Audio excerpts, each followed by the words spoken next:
Mr. President. Hi, Nancy. I'm a college-educated single working mom in Fairfax County with an 11-year-old daughter. I've been divorced for 4 years and received little to no child support. After my divorce, I worked with my mortgage company and was given a loan modification so I could afford to pay my mortgage on one income. My loan modification ends in January 2012, and although my credit is good, I can't refinance the house because I owe more than it's worth. My new mortgage payment may increase up to $1,000 more a month. And my question to you, Mr. President, is do you have any plans to help improve the housing market so hardworking Americans like myself don't lose our homes? 1 in 4 mortgages in the United States underwater right now. This is probably the biggest headwind, along with high gas prices. This is the biggest headwind on the economy right now, is the housing market. Part of what happened was that the housing market got way overbuilt and a lot of people got way overextended because of these subprime loans. And so there was a housing bubble that popped. And it's just now starting to recover.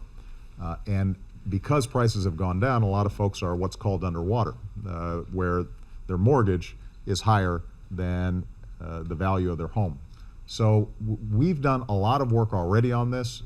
There have probably been about 3.5 million people who've been able to get loan modifications as a consequence of some of the programs that we've done and encouraging banks to negotiate.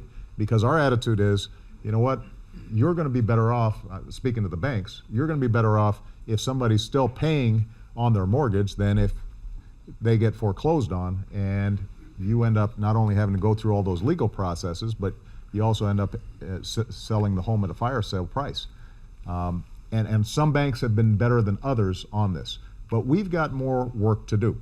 So we are trying to expand the loan modification program to reach more people.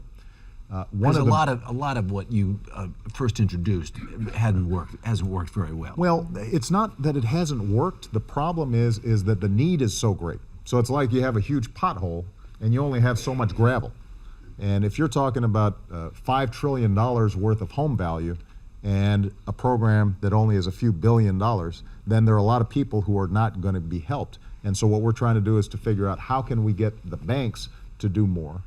And we're going to continue to work with Congress to see if we can propose more legislation to encourage longer loan modifications. I'm not sure about your particular circumstance, Nancy, but if you've already gotten a loan modification, I don't know why it would expire in 2012. It seems to me that it should be able to continue if you are making regular payments on it. It was just for 3 years and they won't extend it, well, as far as I know. Well, and this is why Maybe we're you going could make a call. This is why we're going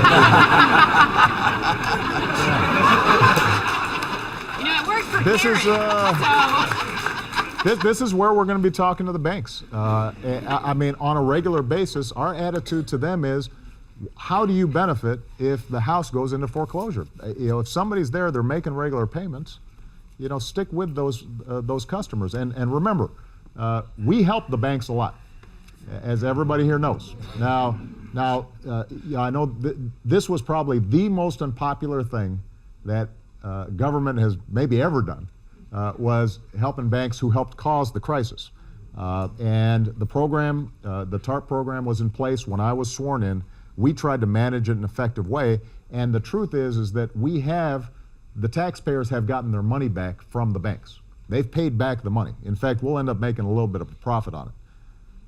But the bigger point is, if we were there for you when you got into trouble, then you got to be there for the American people when they're having a tough time.